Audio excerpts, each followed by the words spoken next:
Friend, আজকে আমি কি কি রান্না করছি তোমাদের সাথে শেয়ার করছি। তোমরা ভিডিওটা পুরো দেখবে, কিন্তু একটু স্কিপ করবে না। তো দেখো বন্ধুরা, আমি মাংসটা ভালো করে ধুয়ে নিলাম। ধুয়ে নিয়ে আমি ধনে, তারপরে জিরে ভালো করে ভেজে নিলাম। তারপরে মশলাগুলো সব। তো দেখো বন্ধুরা, বাঁধাকপিটা কেটে নিয়েছি, আলু কেটে নিয়েছি, টমেটো কেটে নিয়েছি, পটল ভাজি কেটে নিয়েছি।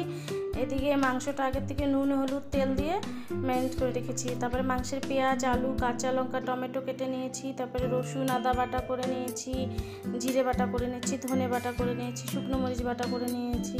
এদিকে বাঁধাকপির জিরে আদা বেটে নিয়েছি, গরম মশলা বাঁধাকপিতেও দেবো, মাংসতেও দেবো, সব রেডি করে নিয়েছি আমি। তো বন্ধুরা, আমি সবার আগে এখন পটলগুলো ভেজে নিলাম। তারপরে ফোড়ন দিয়ে দিলাম জিরে শুকনো মরিচ। তারপরে আলুগুলো ভেজে নিলাম। তারপরে বাঁধাকপিটা ছেড়ে দিলাম।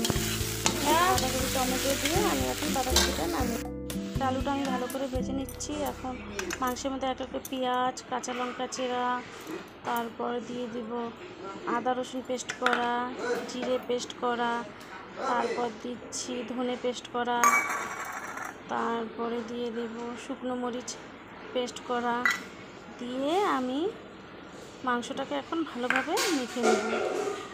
মাংসটা ভালো করে মাখলে টেস্টি হয় খুব।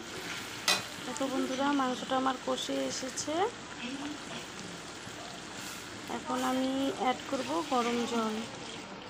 যেহেতু আমি গরম জল অ্যাড করলাম, তাই ঝোলটা চটজলদি ফুটে গেল।